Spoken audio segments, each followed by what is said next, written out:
GHMC حدود میں موسمی امراض کے متاثرین کی تعداد میں اضافہ۔ ریاست تلنگانہ میں ڈینگو اور دیگر وبائی امراض کے معلومات میں اضافہ دیکھا جا رہا ہے۔ خاص طور پر greater Hyderabad municipal corporation GHMC حدود میں ڈینگو کے ساتھ ساتھ ملیریا، ٹائیفائڈ کے متاثرین کی تعداد میں اضافہ دیکھا جا رہا ہے۔ کھانسی، بخار، جسم میں درد کی علامت سے بڑی تعداد میں لوگ اسپتال سے رجوع ہو رہے ہیں۔ شہر حیدرآباد کے نلاکنڈا فیور ہسپتال میں مریضوں کی تعداد میں حالیہ دنوں کے دوران کافی اضافہ ہو گیا۔ اس ہسپتال کے RMO نے بتایا کہ روزانہ ہسپتال کے آؤٹ پیشنٹ شعبے سے تقریباً 700 تا 800 مریضیں رجوع ہو رہے ہیں۔ مشتبہ مریضوں کے خون کے معائنہ ٹیسٹوں کی جانچ کی جا رہی ہے۔ مریضوں کو اینٹی بایوٹک دوائیں دی جا رہی ہے۔ جوڑوں میں درد پر چکن گنیا کے معائنے کروائے جا رہے ہیں۔ 25 تا 30 مریض اس ہسپتال میں زیر علاج ہیں۔ انہوں نے ڈینگو بخار کی علامت سے متعلق بتایا کہ 2 تا 3 دنوں کے تک شدت کا بخار، بدن درد، سر درد اور جسم پر نشانات کا نظر آنا اور بخار کا مسلسل 102 تا 103 ڈگری ہونا ڈینگو کی علامت میں شامل ہے۔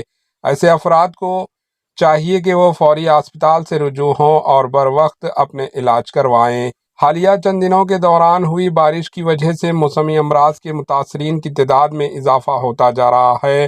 انہوں نے عوام کو مشورہ دیا کہ وہ گھر کے اندر اور باہر پانی جمع ہونے نہ دیں۔ پانی جمع ہونے کی وجہ سے ڈینگو پھیلانے والے مچھروں کی افزائش کا خطرہ ہے۔